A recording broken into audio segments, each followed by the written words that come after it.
And I just wanted to start out, it occurred to us a few weeks ago to our team that we're so fortunate to get to talk with you all. We've been in communication since COVID started impacting all of our businesses. In fact, in some ways, we sort of watched COVID move across the globe via these calls. I remember the calls back in January when our partners in China were in quarantine, and we were not yet. And then it sort of over time, and then we finally had a call, I think in March and April, where every single one of us was in quarantine all over the world. So we've really gotten to see and feel the global impact that COVID has had on all of us. And I would just love to have a few of you, and you can decide who shares, just share what the impact has been of having to. So first of all, as I said, every center that we've worked with has had to close down for a period of time, wherever in the world we are. That probably comes as no surprise, as also the Global Autism Project office in the US had to close down. So yeah, I would love to hear just what has that impact been, and anybody who wants to speak up, remind us where you are and what that's meant for you. I don't know, I get the headshot. Well, in Ecuador, because we're in Latin America, we were kind of like the last people who in the whole train of COVID-19. But in my city specific, and I spoke this to the team when we had the talks in Zoom, my city was very, very affected. We were in quarantine, the quarantine is just lifting up this week. But families lost their jobs, and all our kids stopped services. We couldn't even do services at home. Some of I have a few families who are from rural places, very rural place, who lost. The mother lost her job, and she has 3 kids, and one of her kids has autism, and she has to go back and live in her own town in the rural place. We're trying to see how we can help her out, but it was really hard for her. There was not a lot of people have internet connection in here, especially people who are in rural places. So even we were wanting to help with telehealth sessions. It was really difficult to do that. We try to manage it. Also, our staff had to give up their salary. Most staff, we lost staff. We lost kids. We closed one site in another city for a short period of time. And this is since last month, we're starting to keep up from now on, but not all the parents have recovered their jobs because people are still doing telework. So because they're doing telework, even though they have more work to do, the government decided to pay less to those people who are working from home. So probably from a family of 4, where there's a mother, a father, and kids, probably one of them lost their job and another one of them decreased their salary.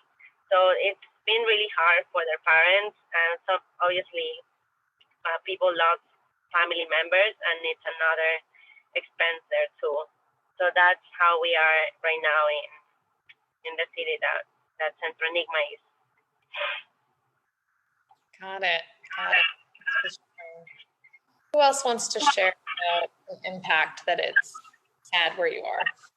Total quarantine or total curfew in April, and that lasts for almost 3 months.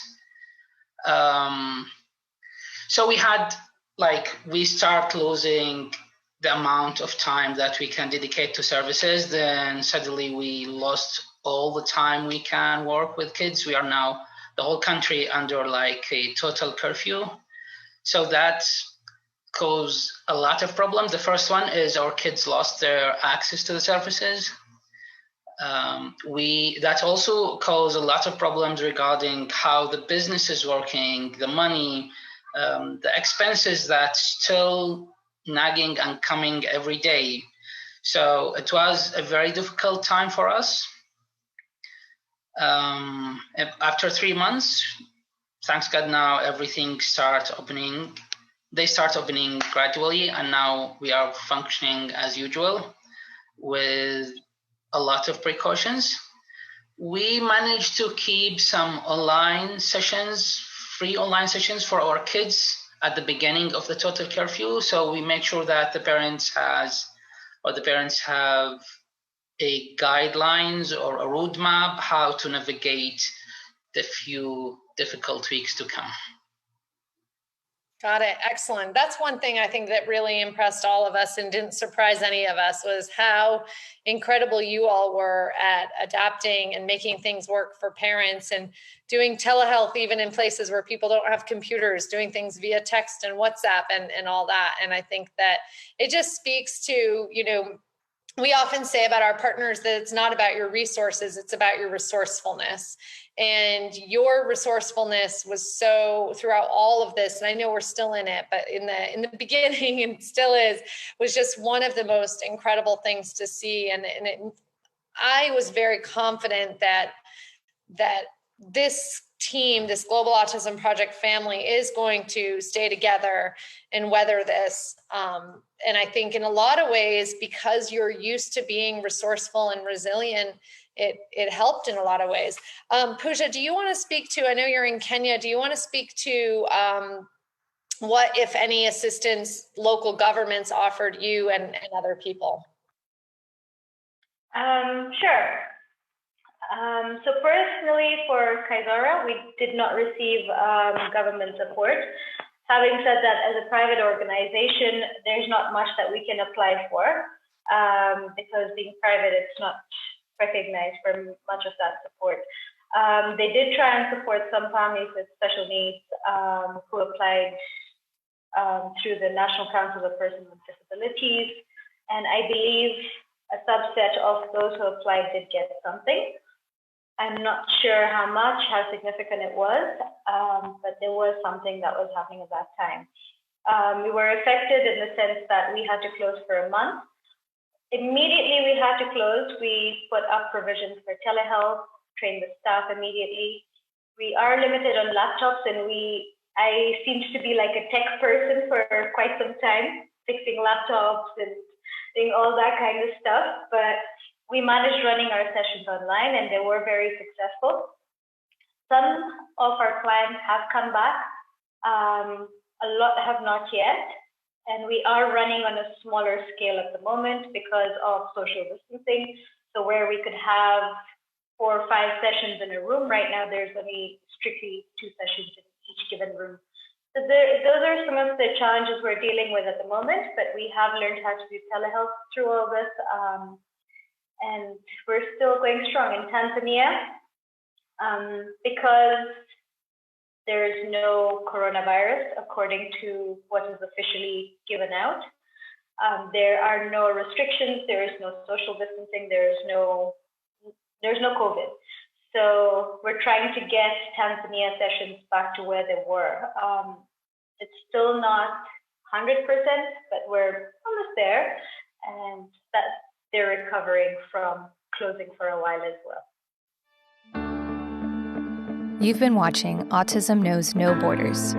If you like this video, please give it a thumbs up and subscribe to our channel. Also, we'd love to hear from you, so let us know what you think in the comments section. Click here to watch this interview in its entirety. You can also find us on your favorite podcast app.